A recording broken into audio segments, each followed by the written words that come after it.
lights, 4 lights, 5 lights, and it's go, go, go, go!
Hello and welcome to the V8 Supercars America Series. I am Kane Kraft. JD is not going to be with us again today. He is actually in Florida tonight. He's at a music festival this weekend, so we're not going to have JD tonight.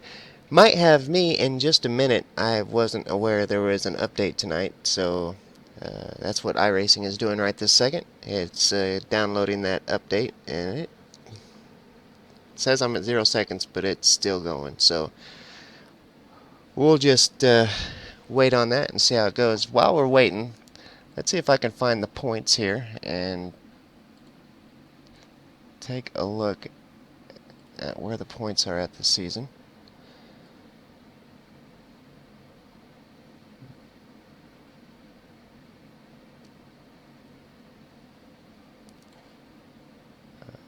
This is those.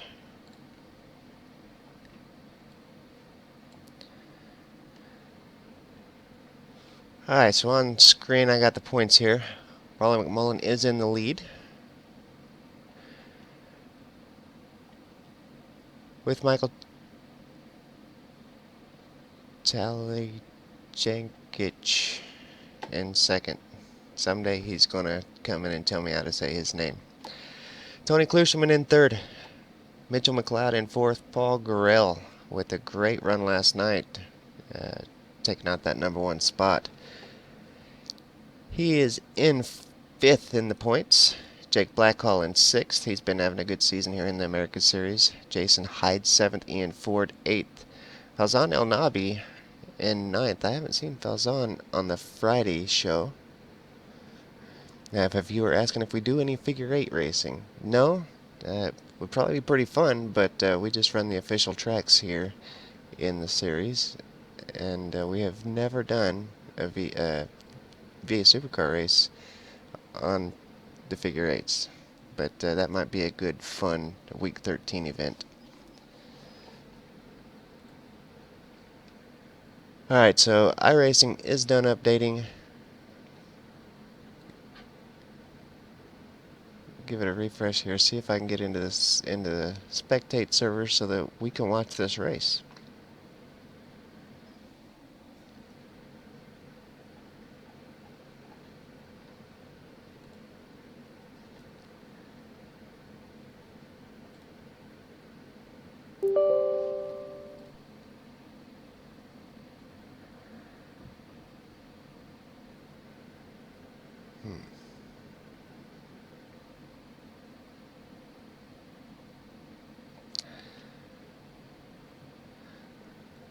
Alright, everything's still red, so we're gonna do it again, I guess.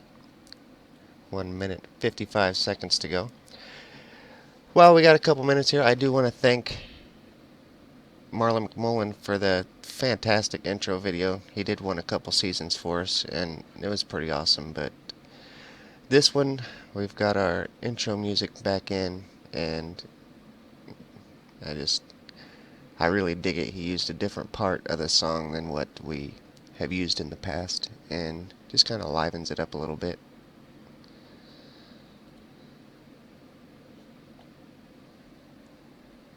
So 1 minute 38 to go until I can get in.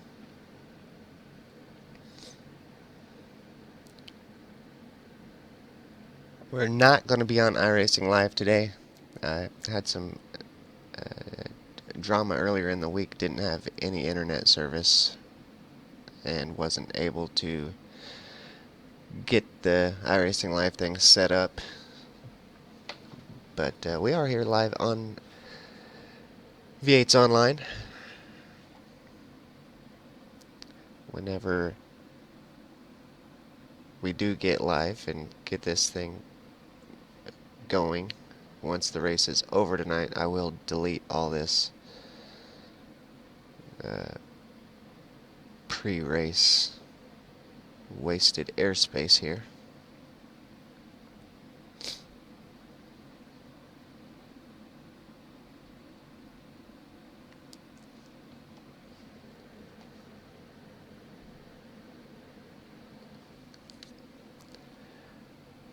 Alright, it looks like it's about ready to finish up here, about 10 seconds or so.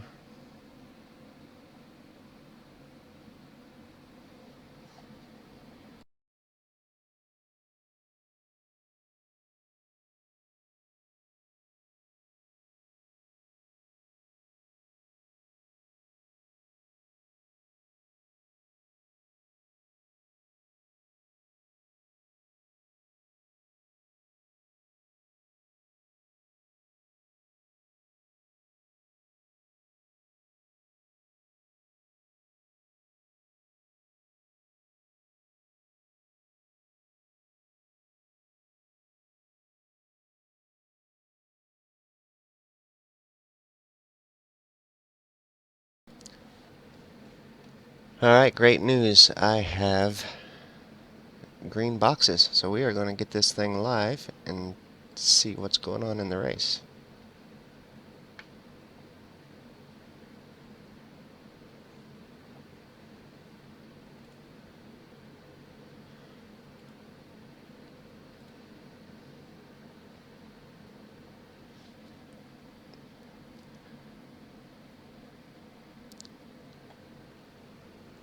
Alright, while I'm getting everything loaded up here, I'm going to restart the intro. That way I got a good reference point for deleting all this other stuff before we get live.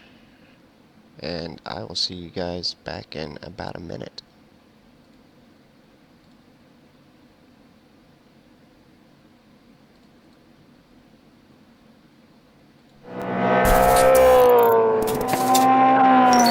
One light, two lights, three lights, four lights, five lights, and it's go, go, go, go!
Welcome back to the V8 Supercars America series. I am Kane Kraft. JD Smith not with us tonight, but we do got a race live here for everybody. This is,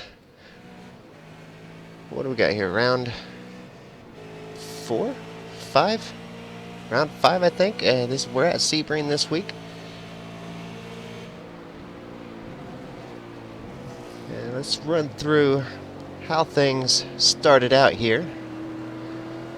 We had Paul Gurrell on the pole. Ken Kugimaya started out in second. Nigel Baines, third. Ian Ford started out in fourth. Mitch McLeod, fifth.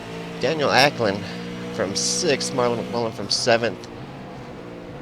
Jason Hyde from eighth. Richard Elward, ninth. And Ryan Shelton started out from the 10th spot.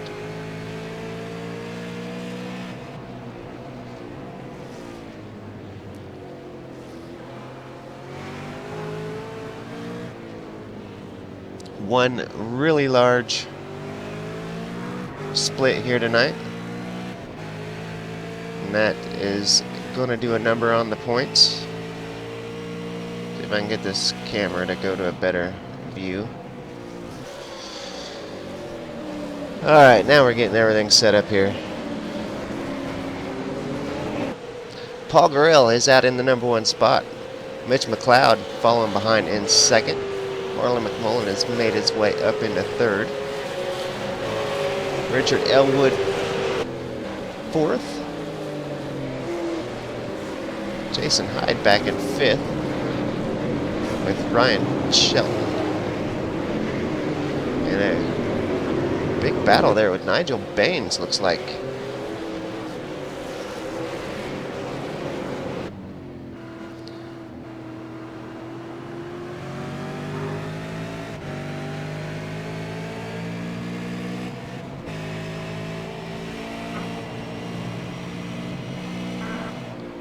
And Shelton doing a great job here tonight at Sebring.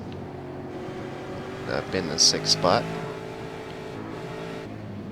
He does have some serious pressure from Nigel Baines.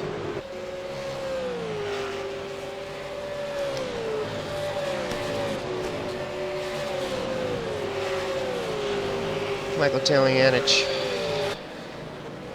in 8th. Phil Jones back in 9th. Raymond Steer with us again this week. He'll be in 10th. Brenton O'Brien in 11th. Brenton nice enough to give us a big hand last week in the comms box.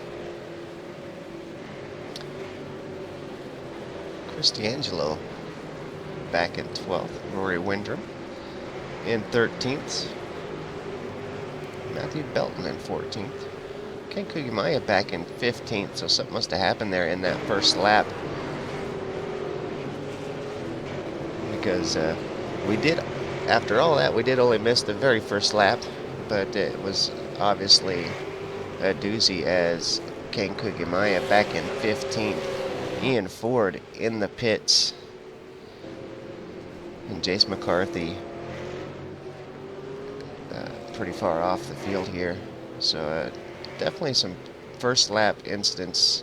It must have been a pretty big one, maybe between Ian Ford and Ken Kugimaya, as those two are deep in the field.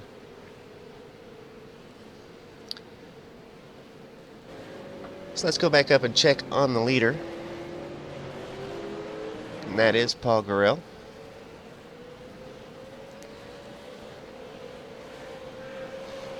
He's about 2.5 seconds ahead of second place, Mitch McLeod.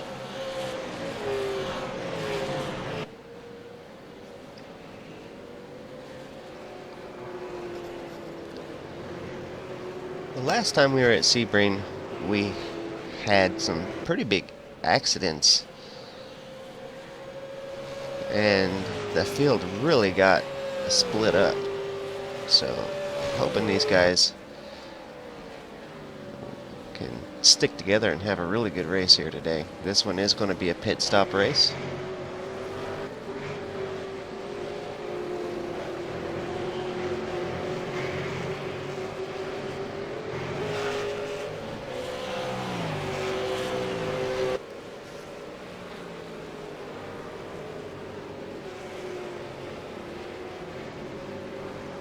Ryan Shelton starting to pull away a little bit from Nigel Baines. Heard a little bit of contact there. There is a car spun around up here. We'll see it when the guys get up here if we can see who that was.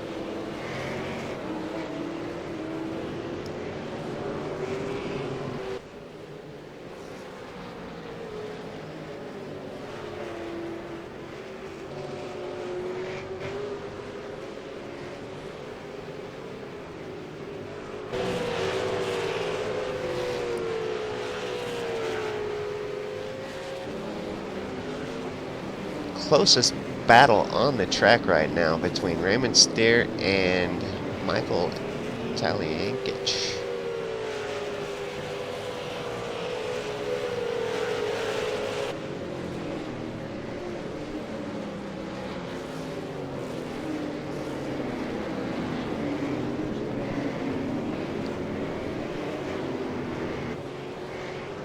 Really digging the livery there on the number 13.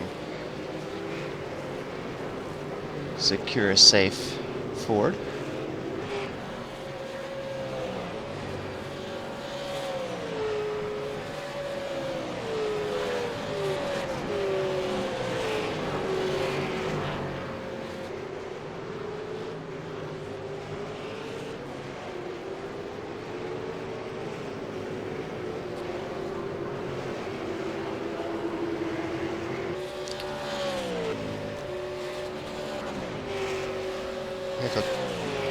Talyankich back behind Raymond Steer.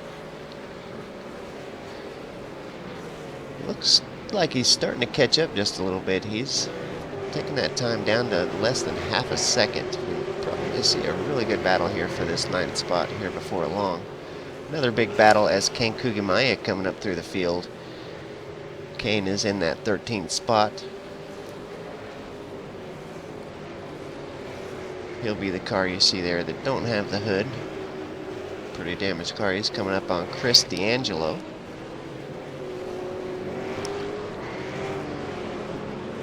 Chris in the 12th spot tonight. These guys going to be catching up to Brenton O'Brien.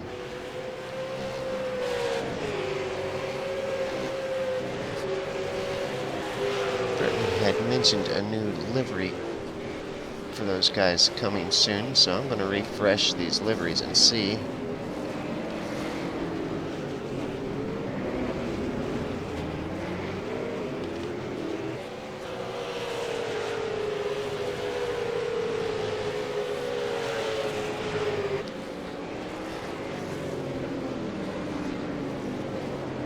Alright, Kane Kugemaya is side by side now with Chris D'Angelo. He's going to get to the inside, but now Chris has got the inside line. Kane is going to get that job done. Looks like maybe a little bit of contact there between those two as Chris has lost a fender now.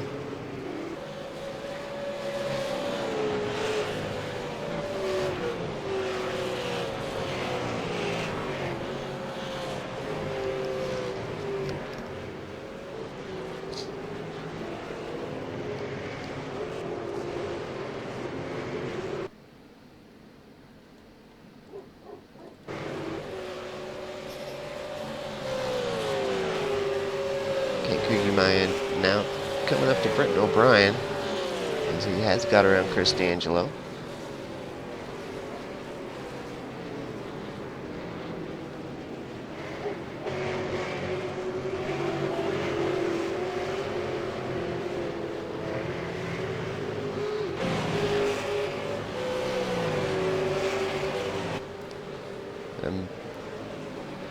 Reminder from the chat that these guys had a big night last night with a big 4-hour enduro. One of my favorite enduro series took place last night. I haven't got to go back and watch the replay yet, but I will get that done this weekend. The SDRT Endurance Series.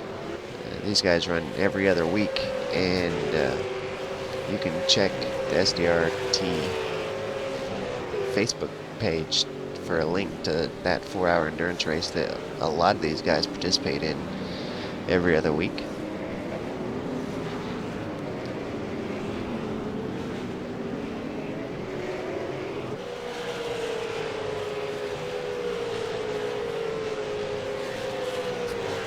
Ian, I'm actually not on TeamSpeak for some reason.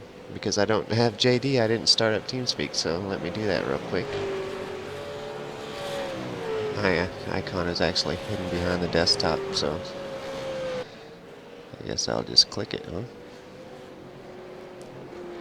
I think it's hidden behind some overlays. There we go. Sorry about that. Sorry about that to the viewers. Yep, this is going to go down in history as the most professional broadcast ever.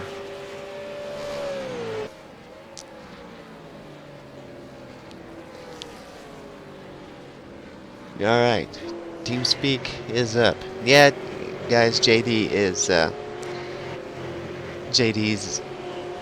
in Florida. He's at a music festival this week.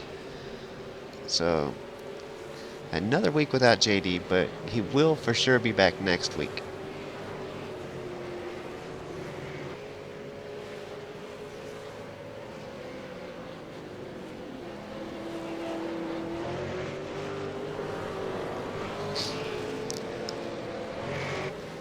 Phil Jones catching up to Nigel Baines here. A big battle for 7th place.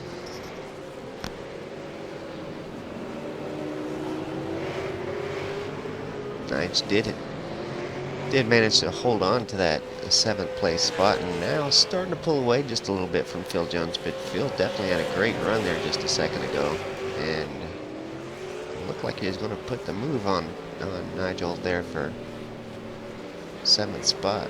Looked like he was going to try it again, but he did force Nigel a little wide, and that is going to get Phil Jones right in there to be making a position. He will take over that 7th spot. A great move from Phil Jones. Just a little bit of pressure there on Nigel Baines. Ended up forcing him a little wide there. Now he's got Michael Telly Ankage. Boy, that's a tough one. We're going to have to come up with a nickname for him. But anyway, he's coming up on Nigel Baines now and looking to put Nigel down one more spot.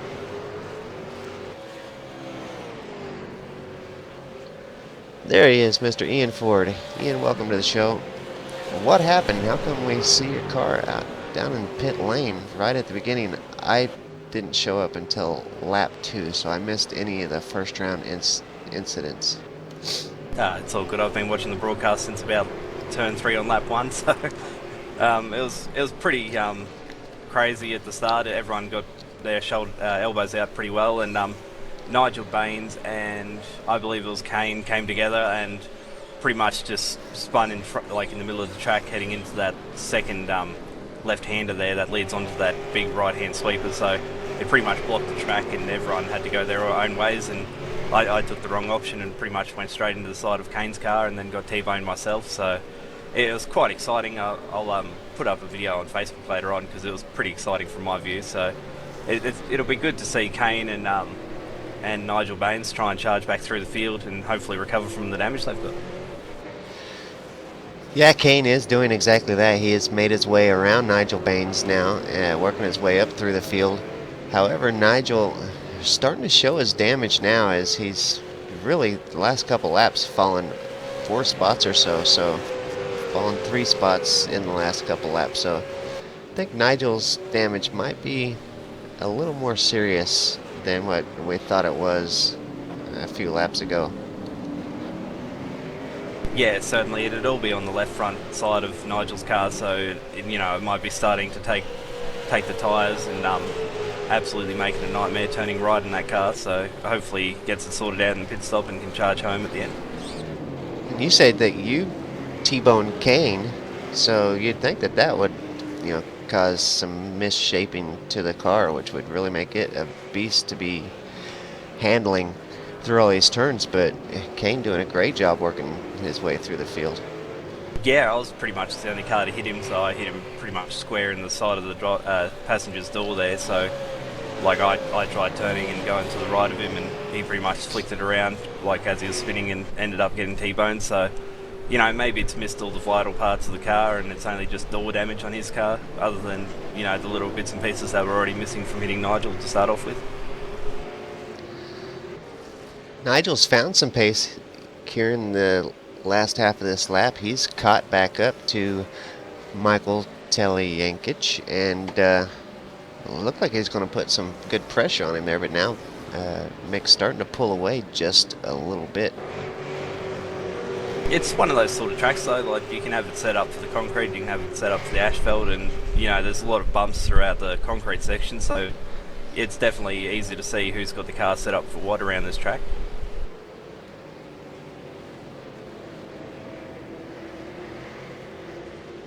Another big battle section on the track back here, 14th, 15th, 13th, 14th, and 15th with Matthew Belton, Rory Windrum, and Chris D'Angelo.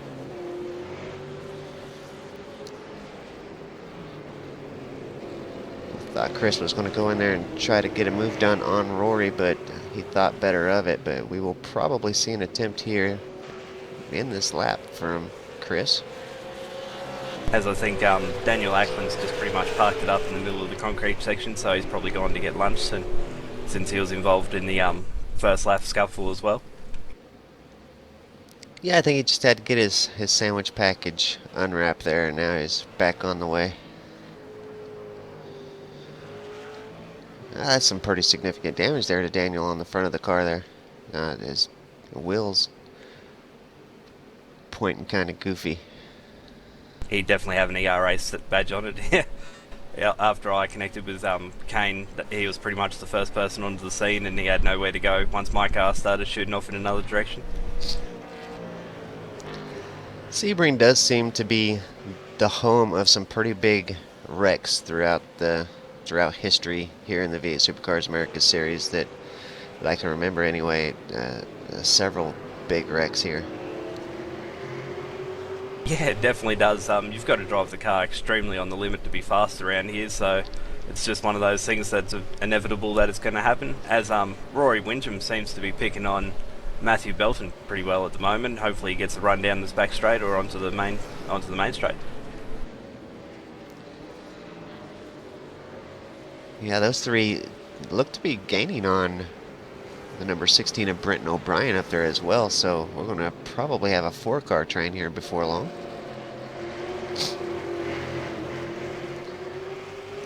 This is the exact kind of battle that brought me to the V8 Supercars Americas series and the V8 Supercars in general. Just that these guys can drive this close, 3, 4, 5 deep, and this isn't really a good track for this kind of racing. But man, when I first started watching the V8 Supercars here on iRacing, you would see this close racing throughout the entire field, and it was just epic.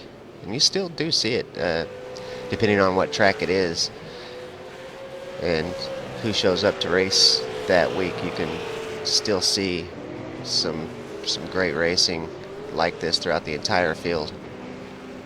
Yeah, absolutely. It's one of the things that really got me into it, especially from seeing it in real life as a kid and stuff like that.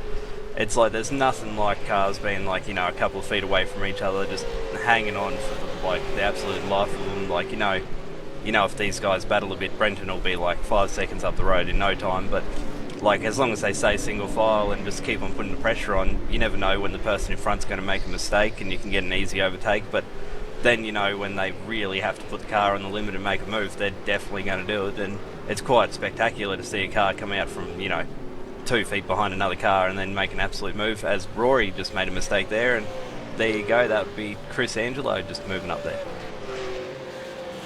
Yeah, a little gift for Chris as Rory went off track there. Some serious pressure from those guys, and that's what we've seen earlier. Just sometimes you just really got to put some pressure on that car in front of you, and sometimes you can force them into a mistake that can get you by, and I think that might have been what happened there. Just some good pressure from Chris. And also during the lap, Kane has moved up into 7th there. He's cleared that pack, so it'll be good to see what happens to the rest of the pack now that Phil Jones has dropped behind and sitting 2nd in line now.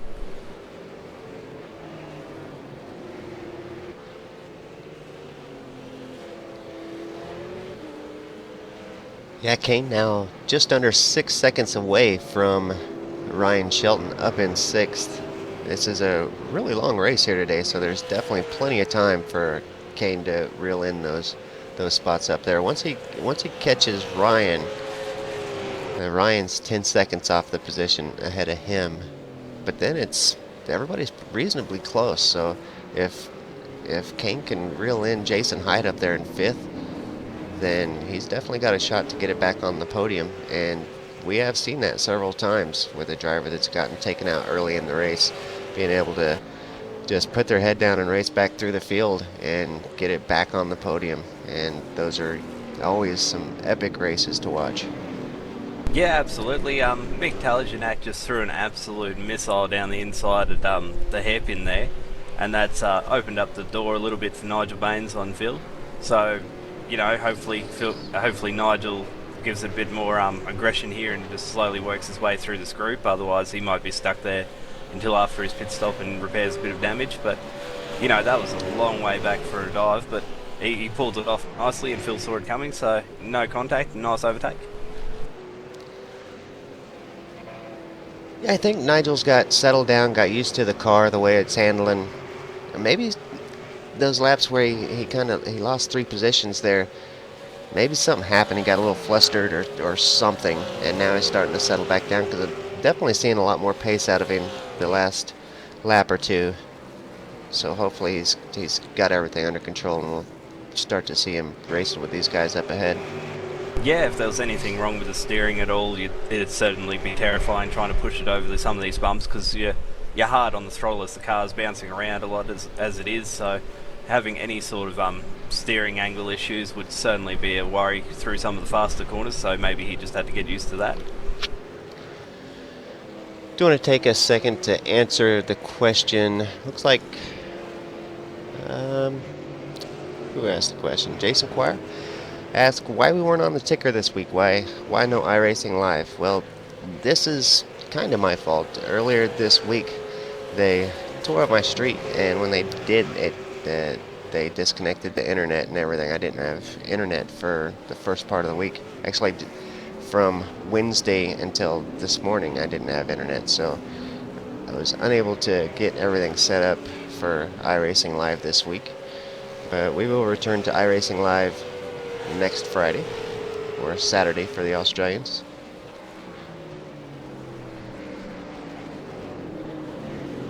Just a little update on the top 3 at the moment as well. There's probably only 4.5 seconds separating them, but they're all running within a couple of hundredths of each other, so it's quite insane to see lap times that similar. So it might be whose tyres give out first, who decides to blink first in a pit stop might get the advantage today. Yeah, and you're not kidding about that.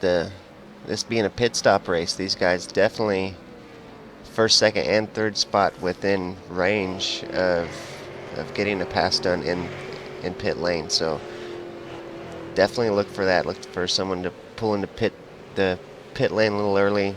Try to get in and out of there quicker, because we have definitely seen people gain 2 or 3 seconds in a pit stop, and that's exactly what one of these guys needs to do here today to get that position.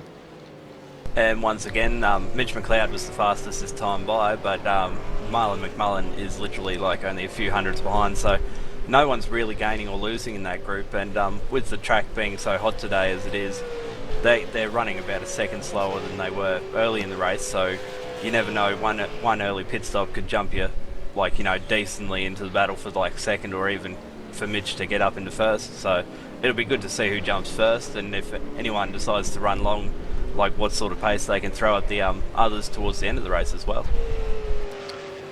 One thing we're noticing with the V8 Supercars Americas Series this season, probably one of the toughest seasons for drivers competing in the series, as the race hasn't split a couple times, and that really has an effect on points. So to explain for viewers that aren't real privy to the iRating system, these guys get awarded points based on the level of skill of the drivers in their split, and the skill level is kind of rated on a point system that iRacing has given the drivers over the course of their career based on their finishes in races, and the higher the average set of points is, the more points the drivers are given for their finishing positions in the races. And whenever the race don't split and all the drivers end up in one split, it really takes the average score down for the race. And so where if the race splits and you end up with 15 of the highest scoring drivers in one split, that the points that they take home for the night can be 30, 40, 50 points higher sometimes. As Marlon from third place has actually just come into the pits, so he'll be the first one to blink and come charging out on new tyres, so he should be able to make some fair gains on the guys in front, depending on how long they decide to stay out. And I think it started an avalanche of cars behind him as well. Yeah, seeing several cars pulling in. Jason Hyde, Richard Elward, sorry. And see Ryan Shelton back there, Kane Kugamaya. So, yeah, you're right. An avalanche is a good way to describe that. Of the top three, Marlon being the first one in and out of the pits. So that see what Marlon's time was here so that we'll know what to look for on the other two stops. Marlon with the 23.6 seconds in the box.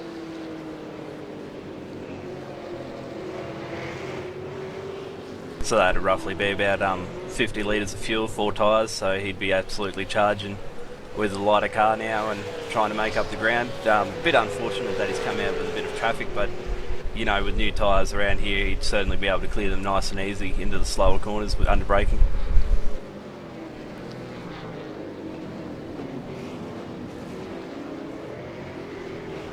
Yeah, he would have preferred to get out just a little sooner and get out ahead of those two guys. Fortunately enough, I think those two drivers there are definitely respectful enough. I don't think he'll be held up probably much at all by those two guys.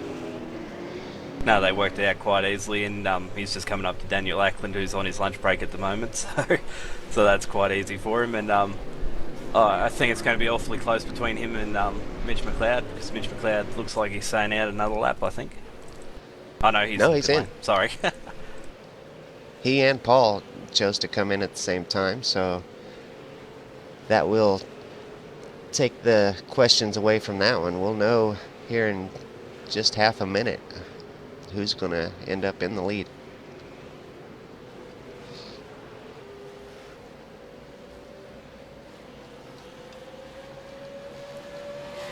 Coming out in traffic might have hurt Marlon just enough.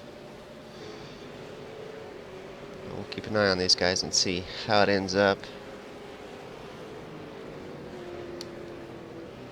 Whoa, a really long stop for Paul Garrell, 26.7 seconds in the box, and Mitch McLeod, 25.6 seconds, so that should be pretty close. Yeah, it's definitely tightened him up. Looks like Marlon's definitely going to try and have a move on Mitch here, because he's got it right up under the bumper now.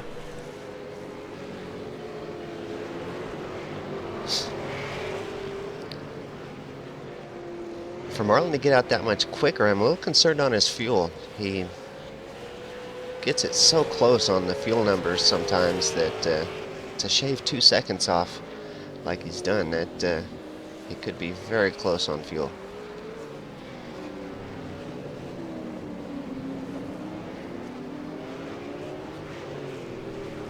I think he might be in the clear just, but you know, the other two guys are pretty much more or less where I'd be aiming fuel time wise. I think it's definitely going to play out interestingly.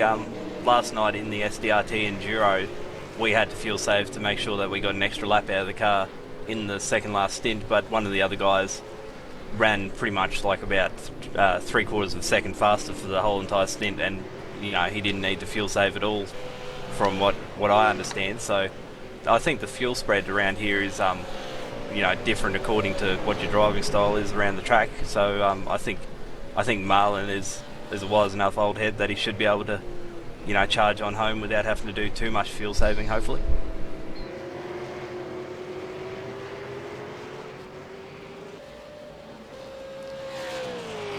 These two, Mitch McLeod and Marlon McMullen, in a battle for the points championship at the moment. Of course, no drop rounds have been taken off yet, but these two are the drivers that are in that first and second positions in the points.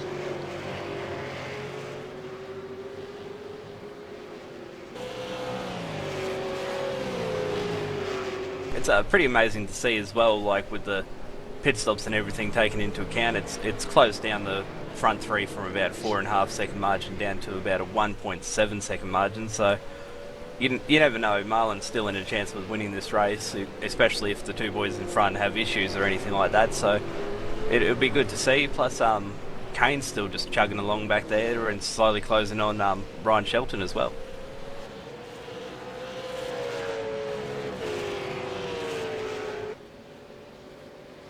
Yeah, pit stops definitely turn this into an exciting race here up at the front because, like you said, there was about 2.5 seconds in between each one of these cars before the pit stops. Now, 2 seconds between all of them. So, if these guys get on the ball, we're going to see a great race here to the finish. And we're just past the halfway mark.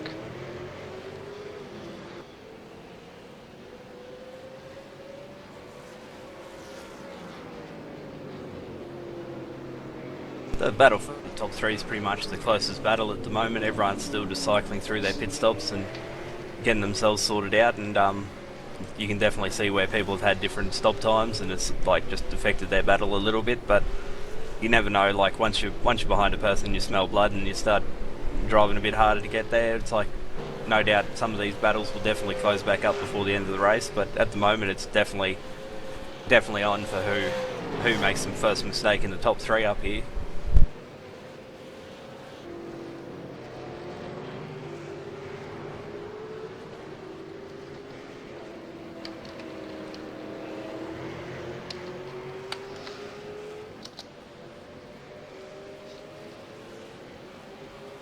Richard Elward looking to get past Rory Windrum here, getting a little bit of a draft down the long straightaway, or what I guess you would call a back straight, and into the long sweeping current corner here. Almost what you'd call a carousel. One of those long sweeping corners. It's got a couple of them here at Sebring. Yeah, between that last corner and turn one, it's probably the hardest corners that we actually go to in the whole entire calendar this year, I think. This season, it's like turn one, you pretty much have to be as aggressive as you can be, hope the front of the car grips in as you start picking up the throttle, otherwise you lose the run down the next straight. But the last corner here, it's so rippled and everything from all the Sebring 12-hour races with the prototypes, downforce like tearing it up a little bit, and you know, just the fact that it's concrete and you've got the ripples in there anyway, it's extremely hard to actually get the car turned in and get the power down. So like what we've been trying to do is tune the car up to pretty much work in only the last and first corner, and it seems to work pretty well most of the time. But every now and then you go in there a bit too hot and you pretty much almost end up at the wall on the outside because there's just no front bite in these cars as it is, and then you end up bouncing along, and it's quite a scary corner. So I'm going to guess Marlin's fuel saving. He's fallen off 5 seconds now off of Mitch McLeod. So I'm thinking that 2 seconds in the pit stop. He had an off at the right-hander after the hairpin. He locked the rears into there trying to push too hard, I think, and it's just thrown him off the road and lost a bit of time there. Okay.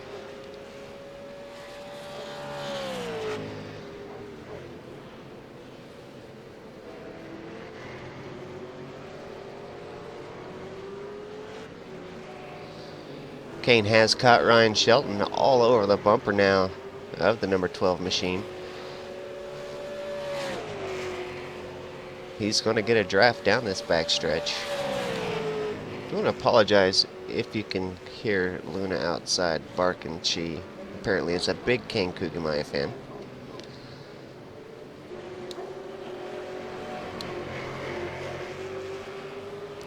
I wouldn't want to be in Ryan Shelton's shoes at the moment. Kane's definitely been one of the more aggressive drivers throughout this week, using his bumper a lot to let people know he's there as he goes up the inside into turn 1 and makes it quite easily. But Shelton might have a bit of a drive out of there. Nope, looks like it's nice clean overtake there.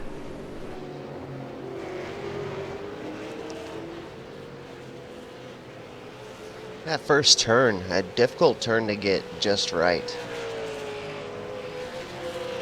You see some drivers want to take it nice and close, and some drivers prefer to take it nice and wide.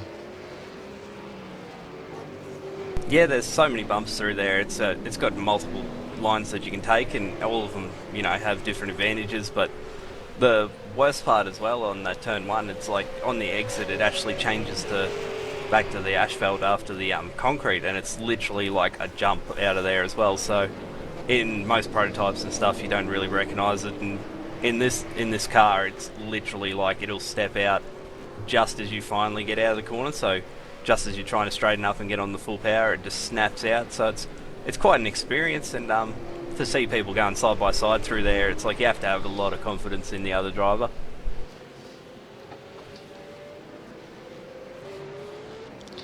Nigel Baines has caught back up to Phil Jones, and all over the bumper there of Phil.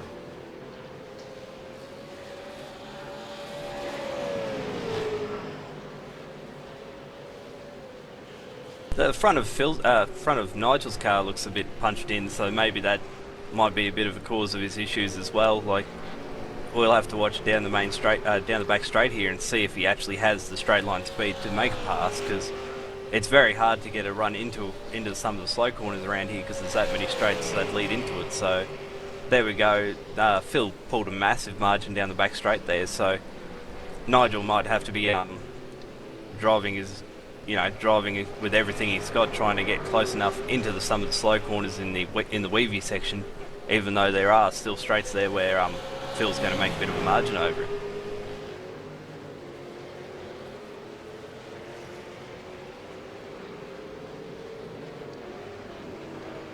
Unusual to see the lead car pull away down the long straightaway where the draft is so effective for the car back behind, but definitely seen it there with Phil Jones. Yeah, it definitely confuses the brain a little bit, but as you can see now, Nigel's right under the bumper, and he'll definitely be trying to set up a move, or at least try and get Phil off the racing line a little bit so he doesn't have quite as much traction onto one of these upcoming long straights.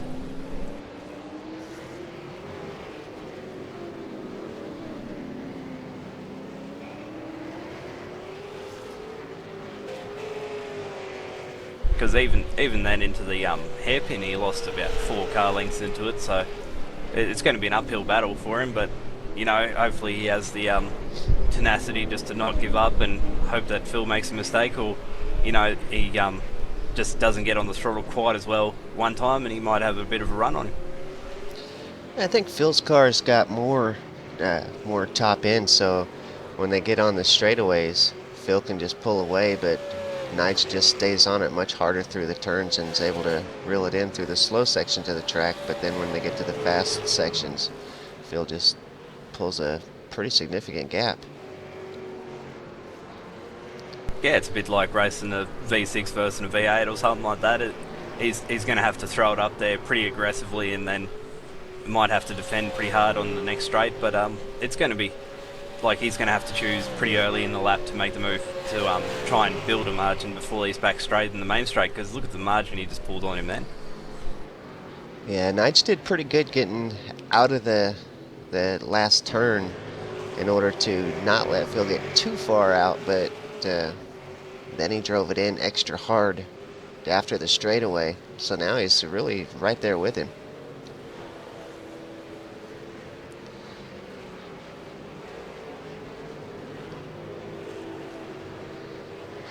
Let's go back up and check on the leaders. Paul Grell,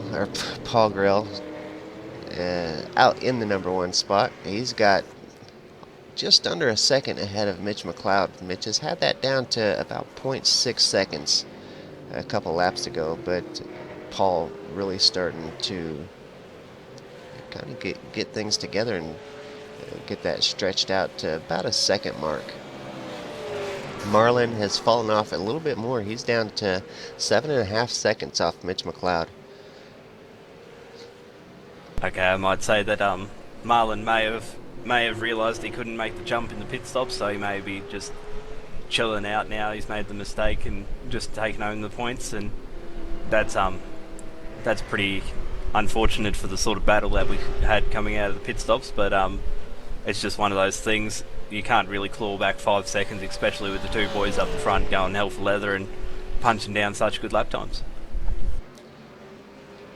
Yeah, with the quality of drivers that's up there in the first and second spot, being 7 seconds down, that's definitely a tough deal to reel in that much time. But he's got 9.5 seconds back to the 4th place driver, so I think you're right. I think he's just calming down, just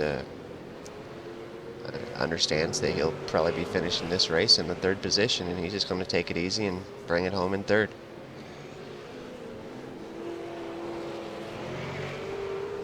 As Mitch McLeod was also the fastest car on track that lap by, so he's slowly making gains on Paul. So we saw last night in the Enduro that Paul definitely has a cool head on his shoulders, and he rarely makes mistakes up when he's got the lead, or he's running in the front pack. So he's going to be hard to get close to and make an overtake. But I'm sure that Mitch in the draft there is going to have enough pace down the straight to have a bit of a challenge. So hopefully we see that heat up in the final couple of laps. Paul Gorell, definitely one of the most improved drivers here in Season 2. He's kind of started this season with a bang. He's just really come out this Season 2 with a lot of extra speed. Yeah, he moved from KRF to SDC, which is always a good move, and it's a step in the right direction. KRF are definitely a good team, but SDC have been running up the front with Ethan and Bowen and all those boys for a couple of seasons now, so they've obviously got their things sorted out. So to step into a car that that it's already going to be competitive, there's other guys that are going to be right on the money, it's definitely moved him up onto another level. And as we've seen at most places this week, especially while we've been doing races at Sebring, he's definitely been up in the top 2, top 3 every single session I've seen him in. So it'll be good to see him come home with a win, but I'd love to see these guys go hammer and tongs for the last couple of laps and see who really comes out on top. Sometimes it's just a matter of just fitting in with the team better with some of the drivers than what your old team was. You just get along better or something, and things just seem to fit better. It gives you more confidence and stuff. But SDC definitely has several drivers that hang around right up there at the top. Of course, Ethan Greg Gold, 4-time main series champion. They definitely got things figured out in the car department, because that car is definitely fast. Yeah, and they've always seemed to have a car that's reasonably nice on its tyres as well, which makes it extremely hard to battle them on longer style circuits, or especially in longer races, as we've got mostly this season. So they've worked extremely hard on the setups, and probably one of the best things about moving to a team that has drivers that are constantly up the top as well. They've got the same setup as you. It's you pretty much know that any gain that gets you closer to them is literally from your own driving, so you can definitely look at what they're doing, what you're doing, and really look closely. As Mitch McLeod has made some significant gains on this lap and is now about 4/10 away, not too far off the bumper, so hopefully he keeps on closing the gap. I think he's making about a 10th gain every lap, so it should be on for young and old by the end of this one. I think so. I don't know if it's tires or just the fact that he's closing in, so it's got his confidence up a little bit, so he's driving in a little bit harder, and the laps are winding down. But Mitch definitely gaining on Paul Gorell here in the closing laps of this race. We are going to see a battle.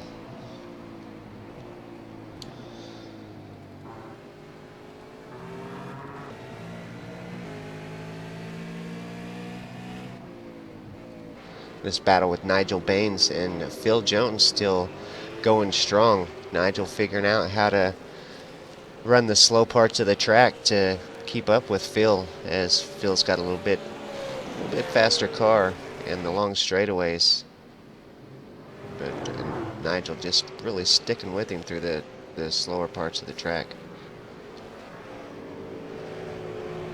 Yeah, just looking through the field as well. Tony Lynch is making ground on Jace McCartney down in there in 15th and 16th, so it won't be quite a lonely race for Jace anymore. He's going to have a bit of a friend and foe down there, so it's going to be it'll excite their race for the last couple of laps, because it certainly would be lonely running around here all by yourself for about 20 laps after that first couple of laps. Obviously, he's had a bit of an incident. Ryan Shelton just got around Michael Taliankich for 7th. And those guys were side by side through the final turn. And Ryan got that move done going into turn 1. So a good move there from Ryan Shelton. Ryan, a driver that really we've got to see grow through the series and really get a lot better. But he's also a driver that has mounds of horrible luck, and you'll see him having a great race, and then all of a sudden some car will come flying in from out absolutely nowhere and just take him out. And it's just stuff that's no fault of his own. He'll just be driving and just get taken out of the race. So hopefully we'll see Ryan's luck improved and get to see him continue on his progression and getting better. Yeah, certainly. You've got Ryan Shelton and you've got Rory Windham, those sort of guys. It's like when they're on their money on certain weekends, it's like they are definitely one of the people that you have in the back of your mind as underdogs that they could come up with the surprise, even though they may not have like outright quali pace, which it's extremely hard to pull 100% out of this car. So you know that they're consistent and they're awfully fast in race trim. It's one of the things that definitely sits at the back of your mind, especially when you do pit stops and you come out around them sort of thing. It's like that they may have enough pace to outrun you, and it's a really exceptional thing for this series to have such guys that can run that way, like week in week out. But I've definitely seen some of the horrible luck, especially at I think it was Phillip Island. Most of the boys got absolutely wiped out last season, so hopefully they have a lot more good weekends in front of them, and they might be challenging for the title this time next season if they step their things up a little bit. Yeah, and of course Ryan Shelton with a move over to SDRT. Sometimes just joining a team like that can be all the help you need. Just a little bit of setup help and confidence help, and just having some guys to work with. Kane. Nigel Baines is actually making a move on Phil Jones. So he threw it up the inside at turn 1, so he held it nice and close throughout the long straight. So hopefully he gets a bit of a run here and throws it up into the hairpin, because it looks like he's fairly happy to take that 9th spot away from Phil if he gets the chance. Yeah, really proud of Nigel for figuring out how to run this car that's got so much damage. And Phil, its car's definitely just a little bit faster, especially on the long straights, but Nige has changed up his driving style just enough to really be able to race with him, and it's really cool to see things like that. A driver that is so versatile that they can just change up and run the slower sections of the track quite a bit harder to keep up with the faster car. Yeah, for sure. It'd definitely need a totally different change of driving style, especially into the braking zones. Like, you'd need to drive it out so much harder, and it'd be affecting the tyres in a different way than you'd used to as well. Like, you'd be burning out the fronts, you're burning out the rears at a totally different rate of knots. So it's going to be interesting to see if he can actually make a move stick as he comes onto the back straight now. He's awfully close, but as we know, that gap's probably going to increase over this next little few couple of feet.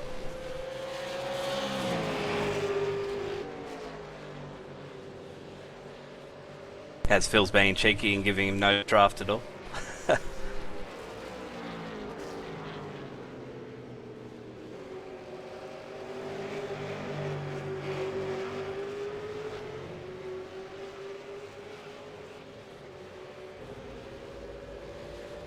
It'd certainly help him out at the on the start of the straights, just to give it a bit more acceleration onto the actual straight. But in terms of top end speed, it's like we know he's lacking anyway, so it'll be, it'd be very small margins. But just Phil moving out there, and it's just one of those cheeky things. It's, the person behind you's got a slower car on a straight line, and you're just moving out and going, okay, I'm not going to give you any help at all, and see if you can still get me.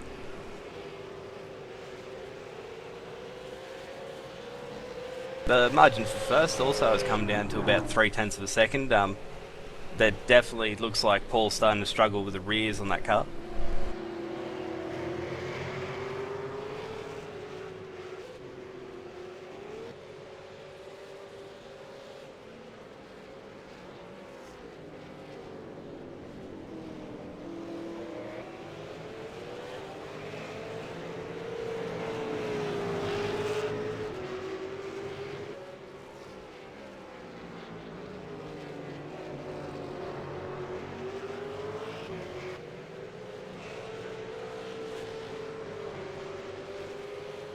Paul Gorell's definitely struggling with the rear end of that car at the moment. He's straight lining off all the corners that he can, trying to get as much traction as he can, and Mitch seems to have the better flowing car at the moment, so I think this battle for the lead's just about to, hit its peak.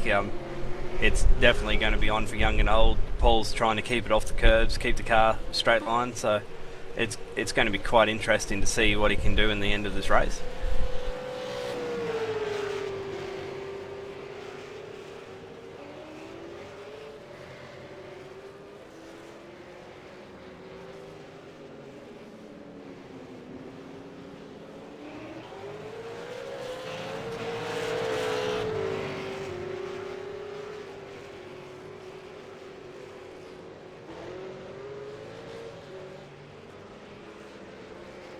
And as you just saw then, Paul's car's stepping out under acceleration through these fast sweepers, where you either just feed the throttle in slowly, or you can just dump the throttle. But it looks to me like he's trying to be a bit more aggressive with the car, trying to build a bit more of a margin, and at the same time trying to keep the rears a bit alive. So that stepping out there was probably one of the first real signs of fatigue from the car. The tyres are definitely starting to give up their grip, but Mitch is holding the car nice and straight.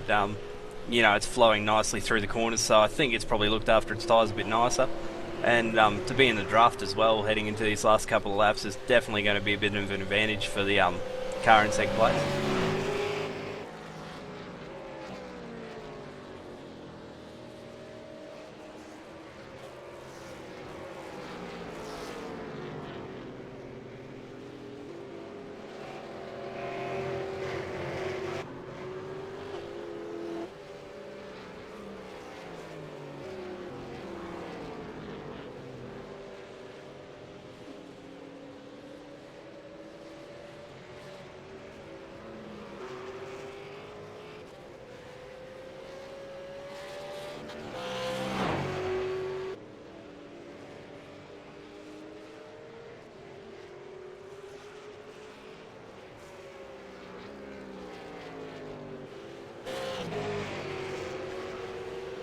As Nigel Baines has actually just thrown it up the inside onto the back straight, so he's going to be down on straight line speed and traction there, so it's quite an aggressive move, but it's one of the first real big tries that he's had to make the move on Phil Jones as well. So he looks like he's nice and close enough. He's starting to get extreme confidence under braking, so as they've just made a bit of contact, and Nigel Baines just nosed into the inside wall in the last corner there.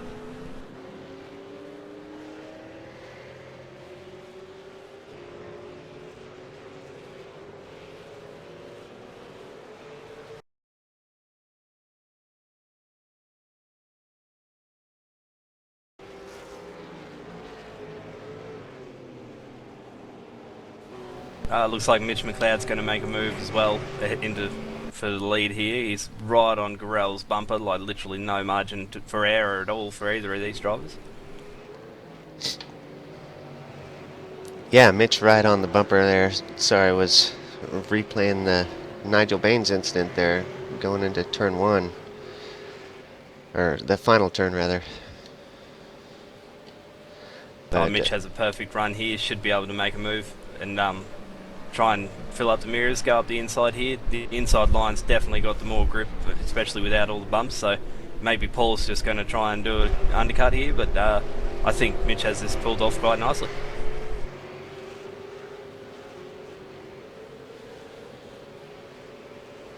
Yeah, a perfectly timed race for Mitch McLeod. He kind of held onto his tires and just kept things going right to the end of this thing, and made the move happen right when it needs to.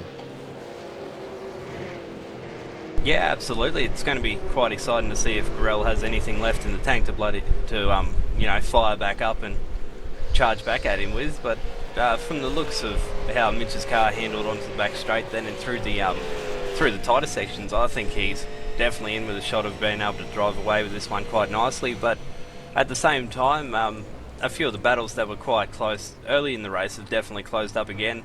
Especially that one with Brian Shelton. He just has not been able to throw away that Hengling Industries car at all.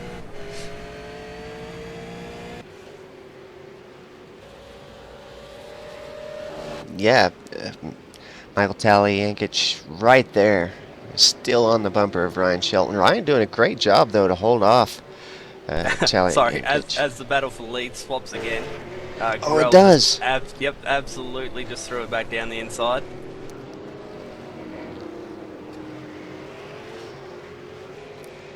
Wow, great job from Paul Garrell to get that spot back. It looked like Mitch was starting to pull away, but Paul had something else in mind and retakes the #1 spot. 3 laps to go. Mitch still right there on the bumper. We could see this go back. Certainly, he pulled a massive gap straight after that overtake, and then I don't know if he had a mistake into the hairpin or what, but Paul definitely had some extreme pace out of the hairpin, as Mitch is looking everywhere over the back bumper there trying to find a way through. And it looks like he's going to try and go around the outside, which is extremely brave at this circuit, but you never know, he might be just lighting him up for turn 1. As he's actually made the move around the outside stick. That's pretty ballsy right there, and it's insane to see this with 2 laps to go, but hopefully Paul has something extra and he's going to throw it back up the inside again. I love seeing moves like that from Mitch McLeod. Mitch, of course, championship driver.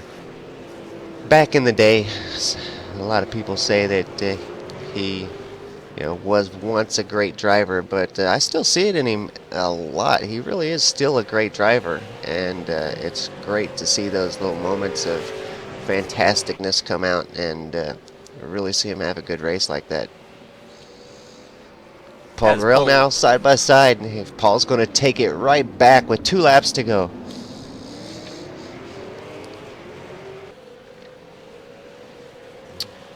So this is definitely on for young and old. It's probably one of the best finishes that I've seen at Sebring in ages. Hopefully they keep this up for another lap, and whoever's the best one around the last bit of the section will win the race. So I think I'm going to put my money on Paul here. He definitely seems to have the bravery to try and make those moves happen, but it doesn't look like his car's quite as stable as Mitch's at the moment. Now Mitch I thought he was going to shove it in there, but didn't have quite enough. This is one of those races JD would be going absolutely nuts.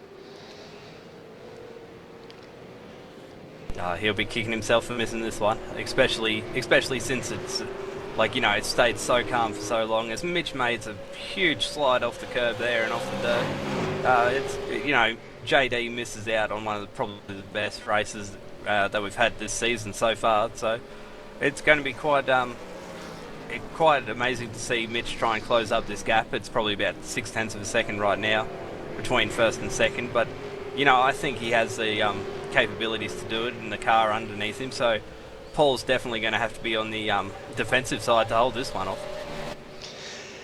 Yes, these guys are on the white lap. Paul Garrell has got it out in front at the moment. The lead has changed back and forth probably 4 or 5 times in the last couple laps. Mitch McLeod doing everything that he can to reel in the #6 car and try to get back out in front one last time to finish this race off. But Paul Garrell not letting him have a shot so far. maybe starting to pull away just a little bit as he's got that gap to half a second.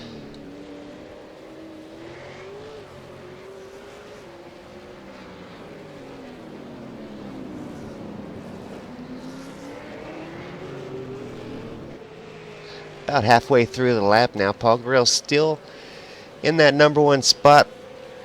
Pull away just a little bit more through the S-turns there. Just a hair ahead of Mitch McLeod. Mitch going to take it in nice and hot going into this set of curves here.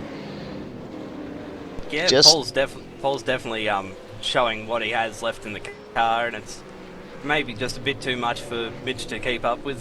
He's missed the apex there. It's probably the last real opportunity he's gone for him now, especially down the big straight and everything. He's probably just lost most of the draft and might just chill out and finish second now. But what an unbelievable battle that was. They were side by side for most of the last 5 laps, so it's quite an achievement for these guys, and they well deserve their podium spots. Yeah, fantastic finish to this race. And, of course, Mitch McLeod just losing it there on that last lap. Missed an apex and went off track just a little bit there. Got just a little slippery car there, and he's going to finish about a second and a half off of our winner, Paul Gorell. Paul coming around the final complex here to take it across the finish line. Our race winner is going to be Paul Gorell from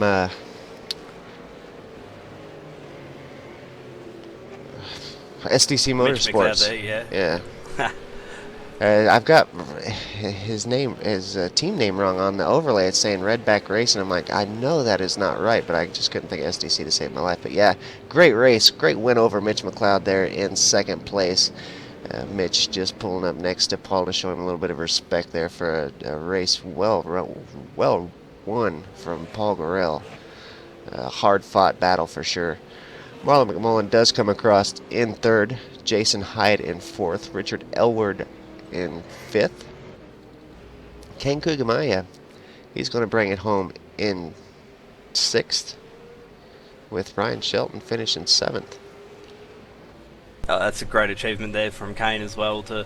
He may not have been able to close down and get back into the top 5, but for what was remaining of that car, it's definitely a good achievement. So kudos to him. And the rest of the boys still coming across. It's like they've had a hell of a battle down there with Brenton O'Brien, Chris D'Angelo. Those guys, they may not be right at the pointy end of the field, but they'd be pretty happy with the sort of battles they've had today.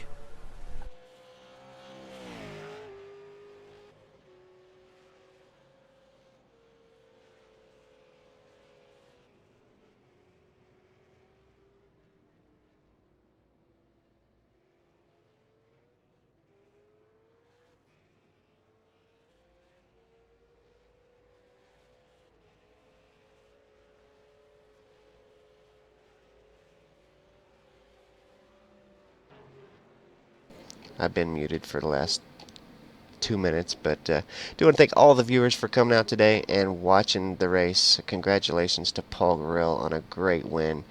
Thank you so much, Ian Ford, for joining me in the booth. I appreciate it so much. Fantastic race here today. Paul Gorell with a great win. I think we're going to bring Paul in and have a word with him. No worries, man. I'm gonna sneak off now. It's good to help you out and commentate, but I'd love to still be on the track. But that was a fantastic race. Good watching, and congrats to Paul Gorell, Mitch McLeod, and Marlon McMullen for filling out the podium. Thanks again for your help, Ian. It was fantastic to have you in the booth with me, and we'll see you next week. Paul Gorell, what a fantastic run. That had to have been super intense in the car for the last 5 laps. An amazing race. Yeah, I had nothing left to give at the end. I was just lucky that a couple of times there I could fight back and the tyres held up. Yeah, amazing pace from you, taking out last night's race as well. So Sebring and Paul Gorell definitely go well together. A fantastic race. How'd you find with pit stops and all that? How'd you find the track here today? Well, the first stint I probably had the wrong tyre pressures on, and I really wanted to pit stop, but I had to wait that extra lap to get enough fuel out so I could top up. So that last sort of lap before the pit stop was really hairy, and then adjusted the pressures, and it come on good. But then with a couple to go and Mitch bearing down on me, I just was just giving it everything I had just to try and keep it on the track half the time.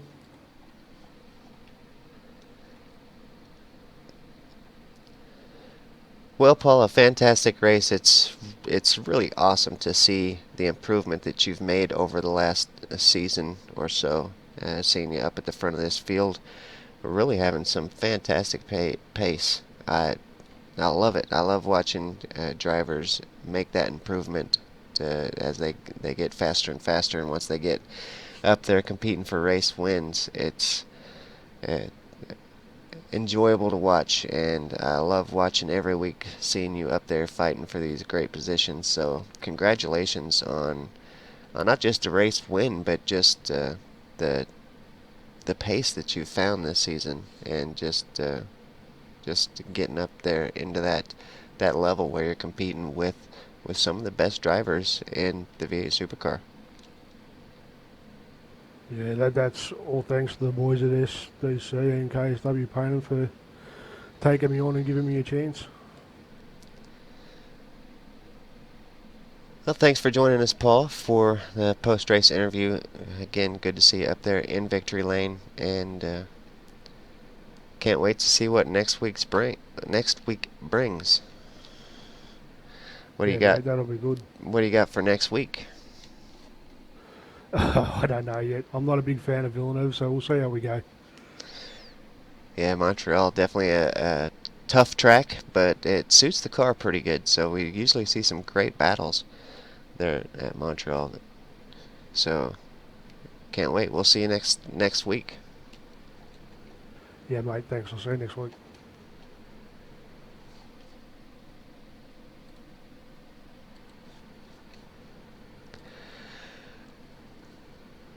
Next, we'll bring in Marlon McMullen. Marlon, a tough qualifying looked like. I didn't get to see it because I come in kind of late, but looked like you qualified back in 7th. Is that right? Yeah, sorry about that. I've just been plucked out of the car. They tried to force me out for one of those crowbars. Yeah, no, the qualifying was pretty. It wasn't really to the the lap that I wanted to. Around this whole week, really, I've been really struggling for frames here. I mean, that latest update with the iRacing patches sort of made things a little bit interesting. So, yeah, I knew I wasn't going to do too well, but I didn't expect to go that far back. But it didn't really matter in the end. It was probably the best thing starting that far back. But always the worry for me is, these high car fields at the moment, because they're not splitting. It's just so much, stuff to render, and any little bit of dust or any little bit of accident, I'll lose a ton of frames. And yeah, that first lap, that was terrifying, just trying to figure out where to go. And yeah, I was really lucky to get through that one, just held my line, followed the rear of the car, and yeah, next thing I knew, I was out in 3rd and whatever it was, so it didn't really matter that qualifying in the end. And yeah, just tried to pluck away from there. And I knew Mitchell had a lot of pace from early in the week, having a session with him, and Paul's really on it this week as well, which is really good to see for him. So I knew they were going to be pretty tough to catch. So yeah, I did the best job I could do to catch up to him. Tried to do a bit of a sneaky undercut in the pit stop. It worked quite well. Unfortunately, I think on the outlap I lost a little bit of time. I nearly may have had a Mitchell. Would have been cool. But yeah, that second stint I just suffered hardcore with the frames. So every time Mitchell spat up a little bit of dust, I was really tempted to go over the radio. Could you please stop it just for me? So, but yeah, that one lock-up was just a bit of frames, and ran off the track. Wasn't much I could do really, and yeah, just tried to get it home from there. It was great to watch in the relative though, the battle. Yeah, those guys had a heck of a battle up there at front. You answered where I was going next on the pit stop. A great undercut that got you caught right back up to those guys, and then, as you mentioned, a little off track there that cost you a few seconds, and we pretty much called it from there. You just kind of stayed back away and just tried to bring it home, make sure you brought it home in 3rd from that point. There was definitely one point that after that little bit of the frame lock-up, whatever you want to call it, sometimes you get a bit of a flicker in iRacing, and usually it's a bit of a black screen flicker. That's okay. Today I had a red screen flicker, and it was only a couple of weeks ago that my computer crashed with a red screen error. So I've never seen red screen crashes before. Apparently it's something to do with graphics cards or whatever. So I'm struggling at the moment. I really am, Kane. So I just got to keep plucking away and to survive it, I guess. Well, hopefully a graphics card update or something can get the frames issue fixed for you, because I know whenever you're struggling for frames, it can really be difficult, and especially when you lose your screen altogether, that's a tremendous thing to have to fight through. So hopefully that all gets fixed up for you, and well, hopefully we'll get to see it be a little better next week for Montreal. I know Gilles Villeneuve, one of your favorite tracks around here. Yeah, it's a great circuit. I mean, it's always promoted really good close racing in the past. We all know about the these little tricky curves that we need to negotiate, which can easily ruin your race. But you just got to stay clear out of that sort of issue. Stay, nice and clean on that first lap, and you pretty much set your race up from there. I haven't looked at 35 laps. It'll probably most likely be a pit stop. I don't know, obviously the restriction on the tank. So it's always a good race, that one, It's a tricky pit lane entry as well. We can always see a little bit of interesting action there. So yeah, but the last few weeks have been really good racing overall. Last week was great, and then this week was even better. And I think every single race we've done this season now, we've had a different race winner each week. So it's really encouraging to see a lot of different guys up there this season. So we'll see how we go for the last 6 weeks, whatever it is. Yeah, I love seeing all the new winners and the competition just really being as spread out as it is. It's really been a great series to watch. The racing really great here today, especially for the #1 spot. But we had battles all throughout the field today. Another great race here at Sebring. I'm afraid I didn't do the race any justice. Not feeling too well today, and then of course not having JD here. But Ian Ford came in after his incident to give me a hand. Really appreciate that. It really helped out a lot. But some great racing here in the V8 Supercars America Series. Marlon, appreciate you coming in and talking with us here after the race. Congratulations on a 3rd place finish. Hopefully from here on out we will get enough drivers in to split that race, because like you mentioned, when the race don't split, it not only does it make it tougher on the machines to have to render 24 cars, but it has an issue with the points too that makes the points really go down whenever there's just one split, and the drivers come in racing on a Friday night. They'd probably definitely like to see some more points awarded to him for a hard-fought win like Paul had here today. Definitely would be nicer for him to have those higher points for his win, but that'll all get sorted out in the long run. I think Season 2 tends to be a little slow of a season, and we'll probably see things really pick up for Season 3. Oh, most definitely. I mean, obviously we've got the new patch coming as well with the new tyre update, so everyone's obviously back to square one. It's always nice to have a bit of a fresh page to start off on, and there's a lot of new guys that are really starting to show some of the true colours now. They're really getting quite fast, which is not good for people like me. So you've got to be quite savvy with your setups now and sharp, because that one little tinker or whatever you've done wrong, you lose that 2 tenths, and 2 tenths, mate, could be 4 positions as you saw today. But as you said, we just got to get them to hopefully split. Hopefully we'll split next season as well. And luckily for me today, I got 6 more points than I did yesterday. So it's just one of those sort of things at the moment. You just got to sort of get through it. But the guys that have got that big 200 points early on from the season when it splitted, they've got themselves a pretty good little bit of a benefit gap. So we'll see what happens. Yeah, it's going to be a fun one. Thanks for talking with us, Marlon, and we will see you next week at Montreal. No worries. Thank you for your time, and I'm off to Winter now. Have a good weekend. Take care. Nigel Baines, it's good to see you. We haven't got to talk to you for a long time as you've been off go-kart and come back this season, and it's like you never left. You come back just as fast as when you left, having some great races, and today was no different. A damaged, beat-up car, still having one heck of a battle. Yeah, it's good to be back. First of all, thanks to you guys for still doing this too. It's awesome.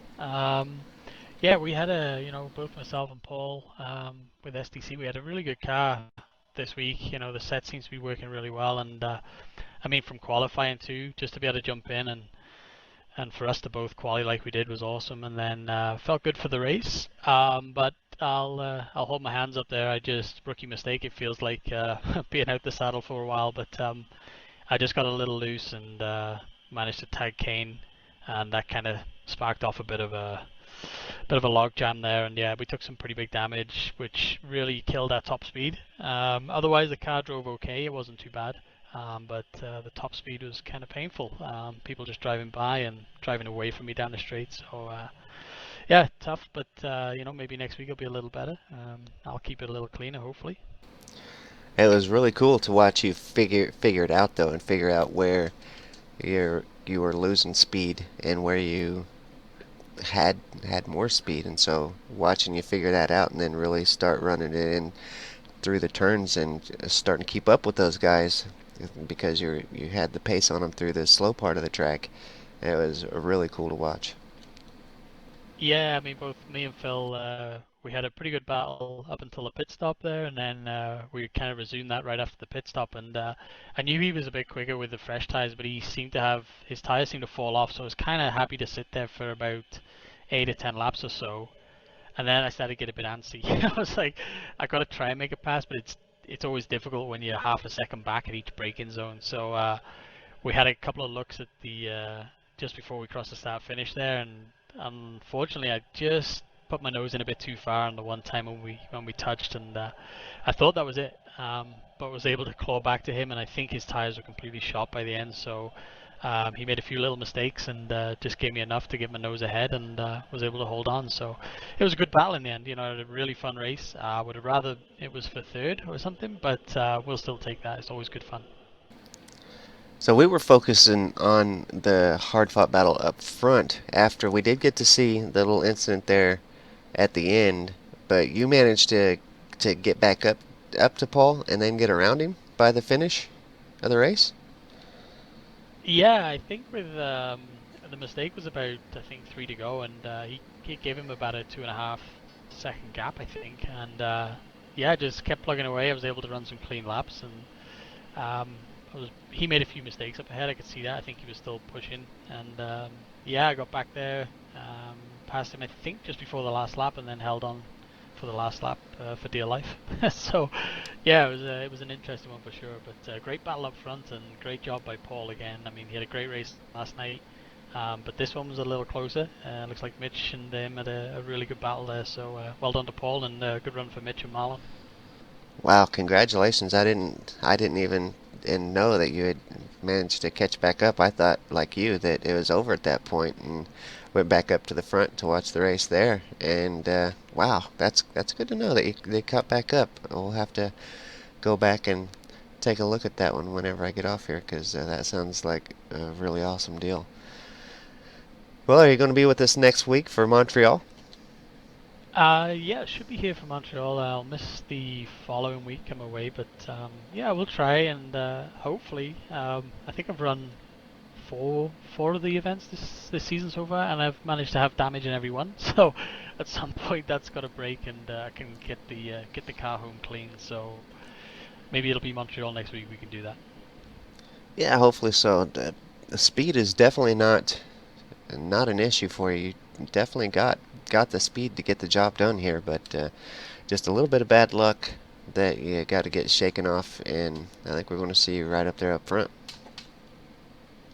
Yeah, hopefully. I think this week, we seem to have dropped on a really good set early on in the week there. So I think I ran a few sessions Tuesday and put something together, and it seems to just work. So doesn't always go that way. You might be fighting for a set to run competitively up front, but we certainly hit on something this week, and hopefully they'll pan over for the guys running the V8 Scops in a week or two's time. So should be good for the team. Yeah, no doubt. It's definitely working good, so hopefully we'll see you guys doing real well in the Premier Series. Well, congratulations on coming back from kind of a bad start to make some pretty big gains and have a great race. Nige, we'll look forward to seeing you next week at Montreal. Yeah, I appreciate that, Kane, and I appreciate the fact that you're turning up every week doing this too. It's great effort by yourselves, and we appreciate it. So thanks, buddy. Well, you guys are certainly welcome.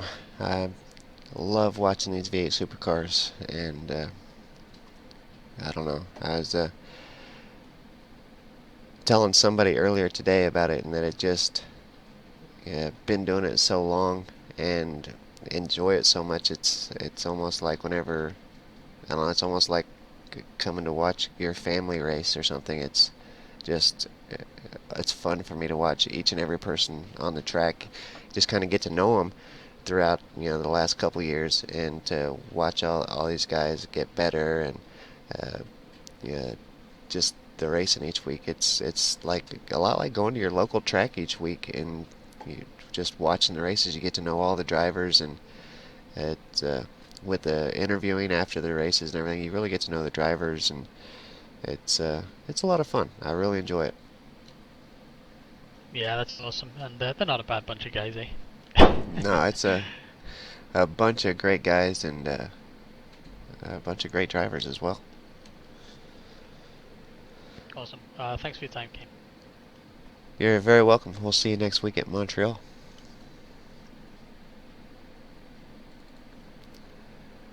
Well, that's going to wrap it up for us here tonight, guys. Thank you so much for watching, and we'll see everybody next week at Montreal. JD will be back next week, and we'll bring the excitement back.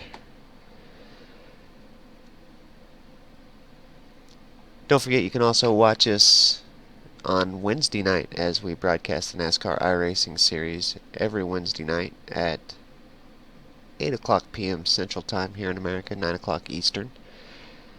And that's been a great series as well.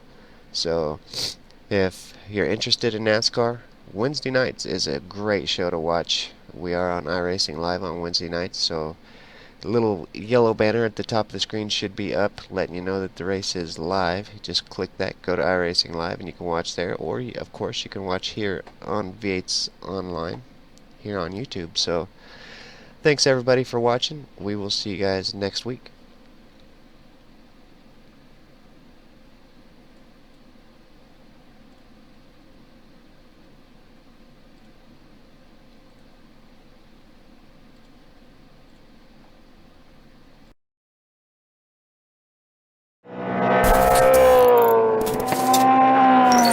One light, two lights, three lights, four lights.